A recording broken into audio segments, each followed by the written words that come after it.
सलमान रुश्दी की हालत में सुधार, वेंटिलेटर से हटाए गए सलमान रुश्दी, बात करने में सक्षम हो सकते हैं रुश्दी।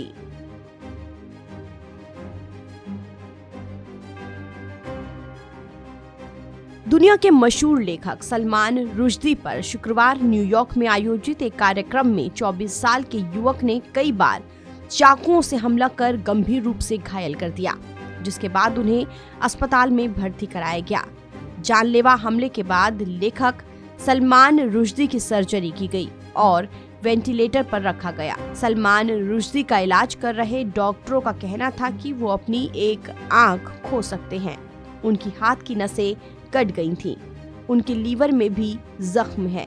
लेकिन अब मशहूर लेखक सलमान रुश्दी के स्वास्थ्य को लेकर अच्छी खबर सामने आई है। रुश्दी को वेंटिलेटर से हटा दिया गया है। वॉशिंगटन पोस्ट के मुताबिक रुश्दी के एजेंट एंड्रयू वायली ने पुष्टि की कि रुश्दी को वेंटिलेटर से हटा दिया गया है। अब वो बात करने में सक्षम हो सकते हैं। रुश्दी पर हुए हमले की अंतर्राष्ट्रीय स्तर पर निंदा हो रही है। अमेरिकी राष्ट्रपति जो बाइडेन ने लेखक सलमान रुश्दी पर हुए शातिर हमले की निंदा की है। बाइडेन ने कहा कि जिल और मैं शुक्रवार को न्यूयॉर्क में हुए सलमान रुश्दी पर शातिर हमले के बारे में जानकर स्तब्ध और दुखी थे। हम सभी अमेरिकी और दुनिया भर के लोगों के साथ उनके स्वस्थ होने के लिए प्रार्थना कर रहे हैं, जिन्होंने सलमान रुश्दी की हमले के बाद तुरंत मदद की। उनका आभारी हूँ।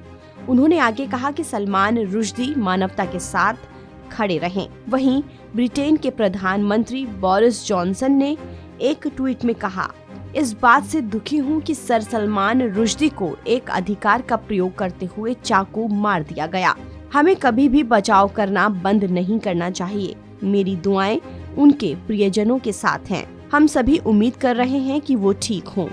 वहीं भारतीय मूल के ब्रिटिश लेखक सलमान रुश्दी पर जानलेवा हमला करने वाला हादी मतार न्यूयॉर्क की अदालत में अपना अपराध स्वीकार नहीं कर रहा है। मतार को चौटाउक्वा काउंटी जेल में रखा गया है। हालांकि अब तक ये नहीं पता चला है कि हादी मतार के सलमान रुश्दी पर हमला करने की वजह क्या थी।